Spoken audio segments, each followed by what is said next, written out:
Thank you all for appearing today.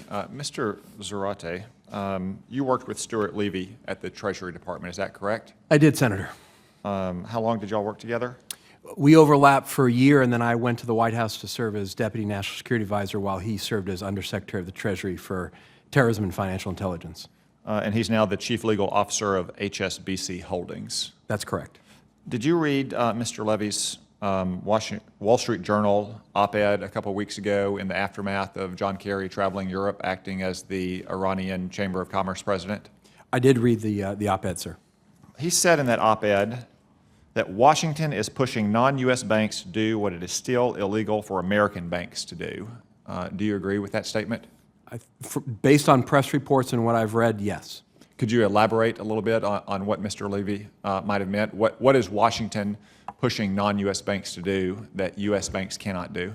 I think the concern was based on the meetings that the Secretary of State was having, in addition to some of the road shows that had been deployed on behalf of the U.S. government, that there have been messages sent to European banks that there are no longer major restrictions to doing business in Iran, and that they can manage the risks of doing business with or in Iran. And a nearby article in the same day suggested that Secretary Kerry was not successful in persuading those European banks to do such business, and Mr. Levy concluded his op-ed by saying, quote, "Our decisions, HSBC, will be driven by the financial crime risks and the underlying conduct. For these reasons, HSBC has no intention of doing any new business involving Iran.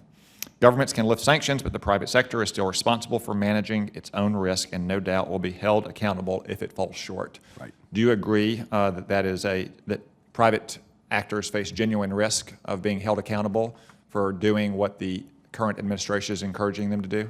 Absolutely, Senator. As part of my private practice, I work with banks like HSBC and others dealing with the regulatory and real risks in the sanctions and financial crime environment. And they worry every day that not only are they going to be second-guessed, but they will be fined billions of dollars and that their access to U.S. markets will be put at risk if they do not manage their risk. And so there's a sense in the private sector that there are mixed messages coming from the U.S., strict adherence to U.S. norms and values and laws, and then a push to deal with what is an inherently risky jurisdiction in Iran at a time when those expectations are actually higher than ever before. 2016 presents heightened risk for banks to do business in financially risky environments, not less risk. So you say mixed messages, so not just risk that a future administration or future Congress may view the matter differently, but actually different messages from different parts of the United States government at this very moment. Absolutely, and not just the U.S. government, but also state and local authorities and regulators. New York authorities have placed some of the most stringent and heavy sanctions and enforcement actions against U.S. and European banks.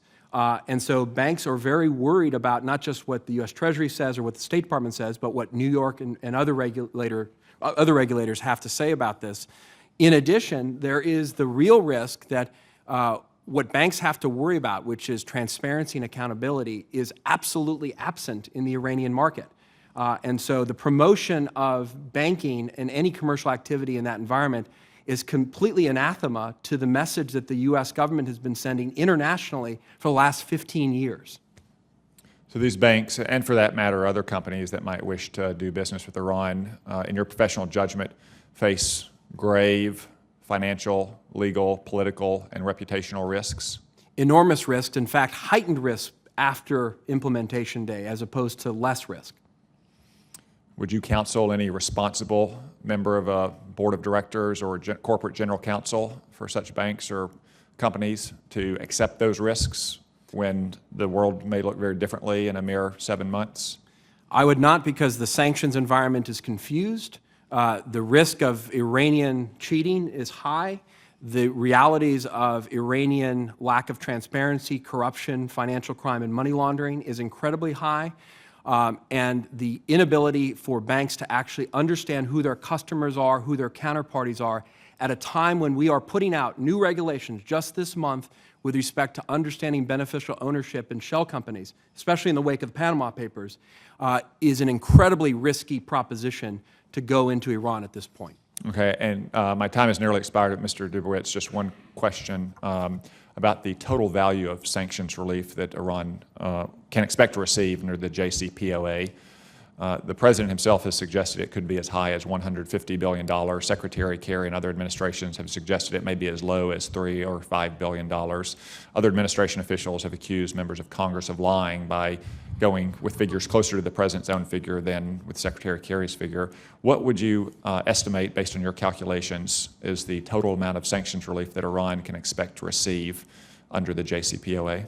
Well, in terms of restricted oil escrow assets and frozen assets that are returned, they will have access to $100 billion, of which they will have about $55 billion in liquid assets and the remaining $45 billion to pay off their debts. But, Senator, as you know, if I give you $100 and you pocket $550 or $55 and you take $45 and you pay off your credit card, right, the net benefit to you that you've got to report to the IRS is $100. So that is the net benefit from the frozen assets. In addition, Iran's going to receive hundreds of billions of dollars of additional sanctions relief based on oil exports, petrochemical exports, the expansion of its auto sector, and already Iran is predicted to have GDP growth of 3 to 4%. Inflation has gone down from 40% to about 11%. So Iran has actually already received a significant economic windfall from both the JCPOA and the interim agreement, numbering in the hundreds of billions of dollars in terms of its macroeconomic stability and recovery. But from the JCPOA itself, somewhere in the neighborhood of $100 billion? $100 billion in the access to frozen assets and restricted oil funds. Yeah. And then, of course, there's the additional benefits of economic growth, since the JCPOA and the Obama administration have brought 6% growth to Iran while leaving us with 2% growth. And the Obama administration helped Iran avoid a balance of payments crisis and a severe economic crisis in 2013 through the interim agreement and through blocking legislation that this committee and other committees had forwarded. Thank you very much.